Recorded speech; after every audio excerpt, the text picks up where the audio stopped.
Assalamualaikum warahmatullahi wabarakatuh.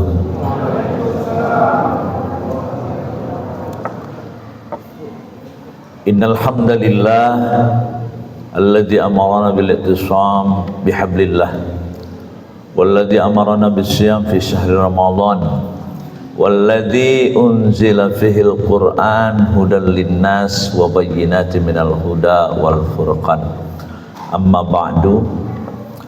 Bapak Ibu hadirin, para asatidzah al-hujjaj, para ulama al-mukarramun, tidak berkurang rasa hormat kami kepada Bapak dan Ibu sekalian.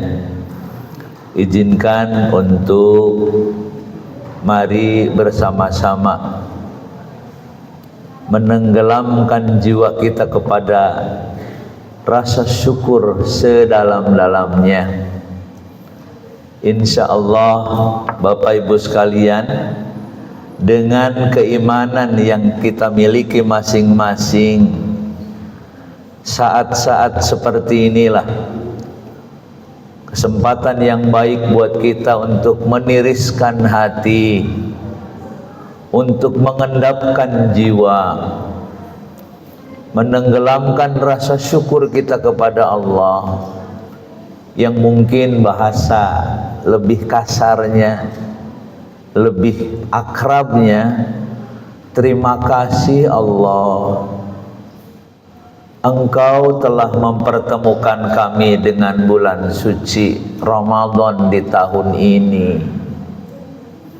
Belum tentu dan tidak ada kepastian dan tidak ada jaminan kalau setahun ke depan kita masih bisa hidup di dunia ini. Namun demikian ya Allah, kami telah banyak dibekali oleh Rasul-Mu bahwa insya Allah Ramadan Karim, Ramadan yang penuh dengan kemuliaan, setidaknya saudaraku, kita yakin dan percaya terhadap apa yang disampaikan Rasulullah SAW yang tidak pernah dusta, yang tidak pernah bohong. Apa? Di bulan Ramadan ada dua hal yang sangat-sangat kita butuhkan. Yang pertama, Allah melipat gandakan balasan amal kebaikan yang dilakukan di bulan suci Ramadan.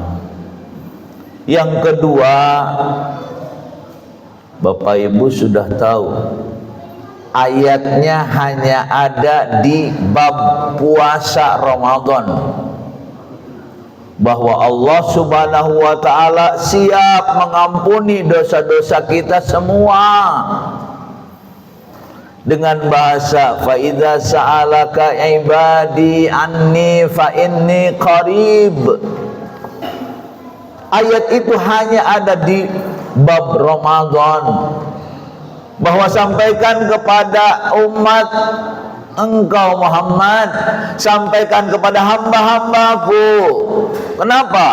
Di bulan Ramadan ini, wa idza sa'alaka, apabila mereka bertanya tentang aku kepadamu, mereka memohon kepada aku, katakan kepada mereka, aku dekat. Masya Allah. Bapak Ibu sekalian, ini mohon maaf bersimulasi saja ya. Andaikan dosa kita terlampau banyak, andaikan dosa kita tidak terampuni oleh Allah Subhanahu wa ta'ala, kita masih punya harapan. Kenapa? Karena Allah melipat gandakan kebaikan di bulan Ramadan dengan ad'afan mudha'afah, dengan lipat ganda yang tidak terhingga. Maka ini anggap saja quick count ya, hitung-hitungan kasar gitu ya. Jika saja dosa kita tidak diampuni Allah, lalu apabila amal kebaikan kita dilipat gandakan oleh Allah Subhanahu wa taala saking banyaknya, sampai nanti timbangan kebaikan kita jauh lebih berat daripada dosa kita. Demi Allah saudaraku, jangan khawatir. Apalagi Allah Subhanahu wa taala membuka pintu ampunan khusus untuk umat Rasulullah sallallahu alaihi wasallam.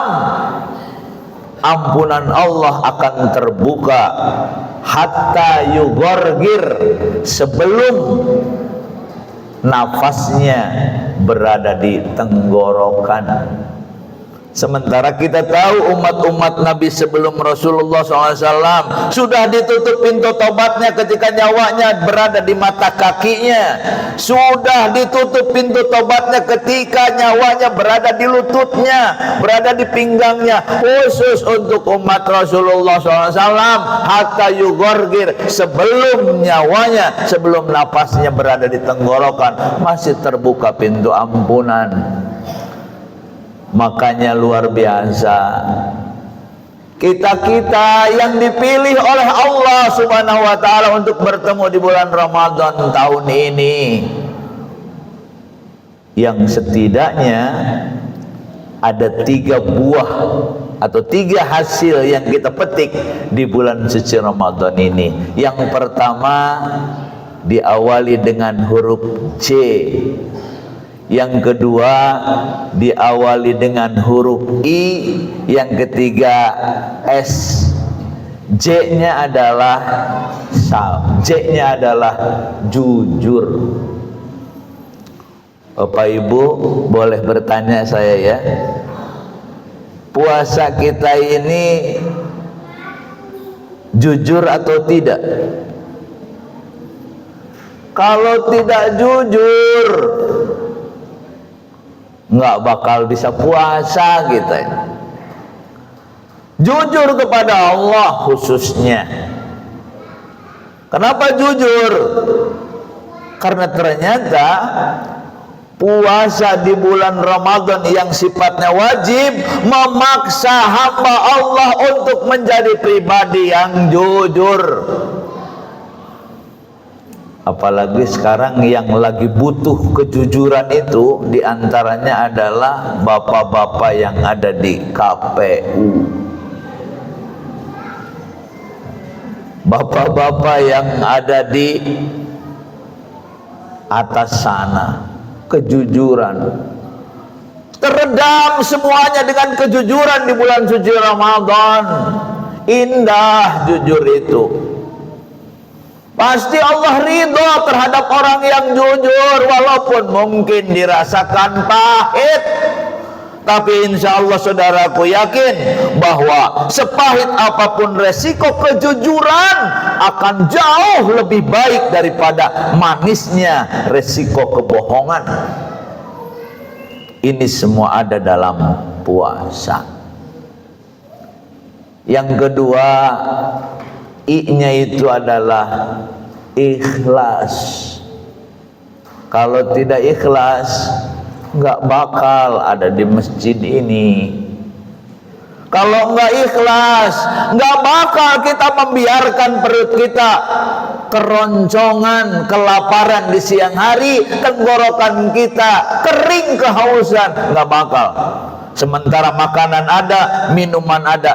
Allah kami ikhlas. Kenapa ikhlas? Karena kami faham bahwa seluruh apa yang menjadi perintah Allah yang kita laksanakan semuanya berdampak baik kepada kami ya Allah. Pasti dirasakan baiknya. Makanya kata Nabi, sumu tasihu, berpuasalah niscaya kalian sehat. Ya sehat jasmani, ya sehat rohani. Sehat rohani diantaranya apa? Ikhlas. Sampai nanti kita ketemu istri, ikhlas.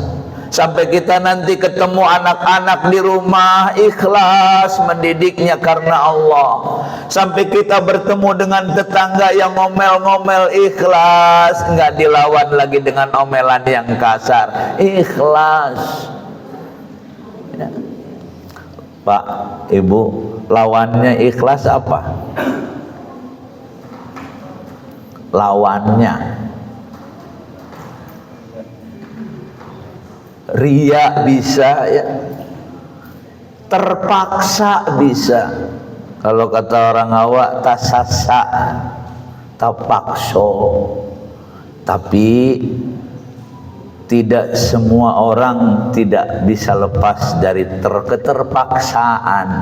Kadang-kadang kita perlu keterpaksaan kalau memang dalam kebaikan. Ini kan Bapak Ibu sekalian hadir di sini sedikit banyak dipaksa. Nggak apa-apa kalau yang maksanya Allah untuk kebaikan kita, insya Allah.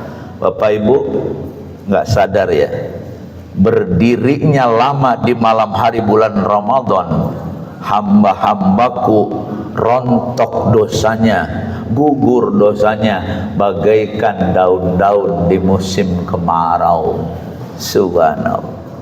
Mudah-mudahan kita juga melaksanakan puasa ini dengan jujur, menghasilkan keikhlasan, dan yang terakhir menghasilkan S, yaitu kesabaran. Itulah Bapak Ibu sekalian, kenapa Allah Subhanahu wa ta'ala memberikan pendidikan berupa ibadah yang kita lakukan. Insya Allah ini semuanya untuk kebaikan kita semuanya. Mungkin secara saintifik ya, secara keilmuan, dalam siklus 1 tahun itu harus ada 1 bulan di mana perut manusia pencernaan manusia harus diistirahatkan. Ternyata bukan hanya orang beriman, bukan hanya orang Islam, orang kafir sekalipun berpuasa. Karena apa? Kebaikan luar biasa. Terima kasih. Artinya apa? Artinya sebulan ini mari kita melaksanakannya penuh dengan keikhlasan, penuh dengan kesabaran, penuh dengan kebahagiaan. Sampai nanti datang 1 Syawal, Rasulullah pernah menyampaikan, saya heran jika ada orang beriman berpuasa selama bulan Ramadan, di 1 Syawal dosanya tidak diampuni. Aku heran, kata Nabi. Kebayang Bapak Ibu, jika kita mati membawa dosa, nggak mau.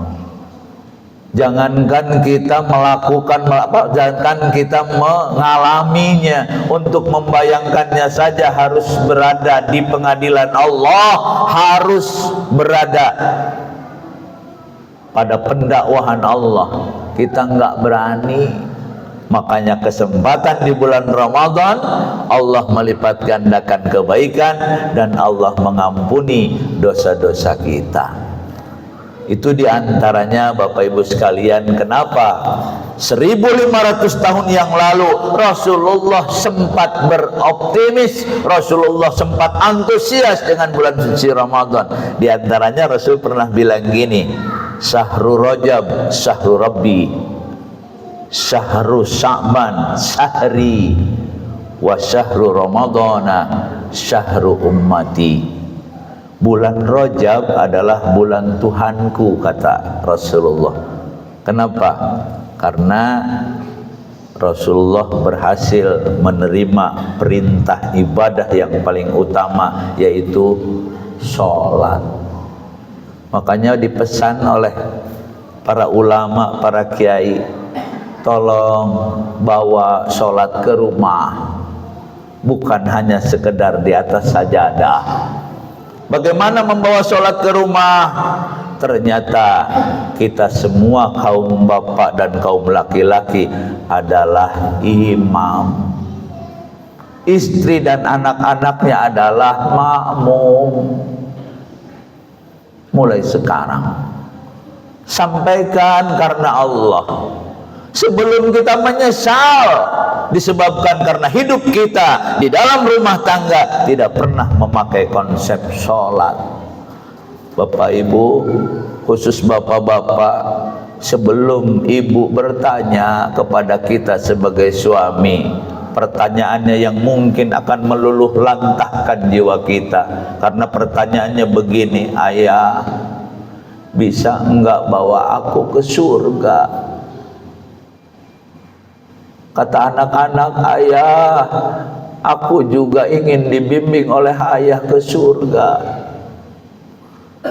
Kira-kira jawaban apa yang keluar dari lisan kita kalau istri dan anak-anak kita bertanya seperti itu? Nggak ada jawaban. Yang ada hanya linangan air mata. Istriku, anak-anakku, boro-boro bawa kalian, bawa diri aku saja belum tentu mampu.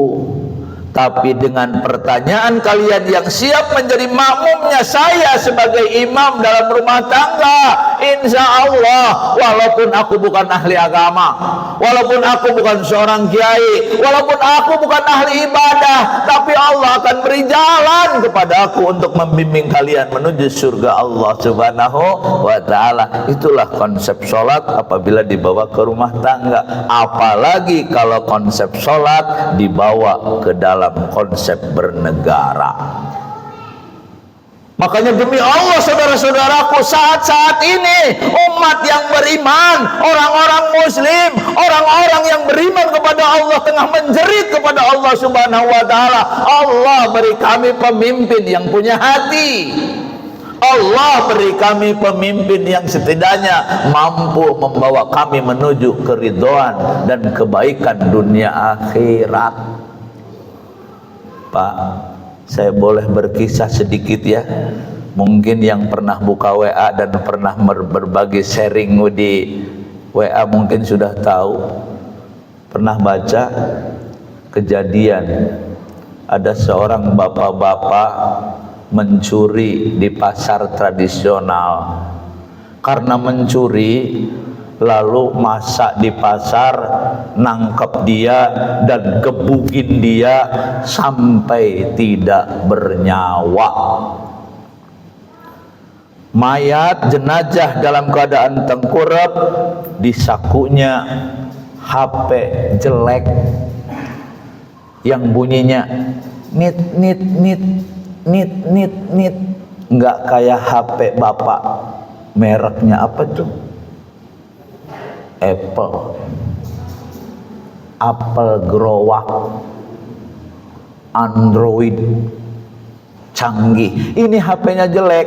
Ketika jenazah itu tengkurap sudah berdarah-darah, HP-nya bunyi, lalu ada yang mengangkat, dan ternyata yang dalam pembicaraan HP tersebut ada seorang anak yang mengatakan begini, ayah, kalau sudah dapat berasnya cepat pulang karena kami sudah lapar. Astagfirullah.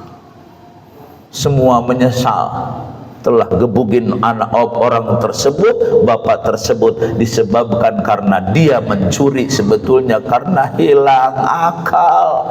Untuk pinjam mungkin malu, untuk meminta mungkin juga malu, yang pada akhirnya tidak tega, anak istriku lapar, terpaksa aku mencuri.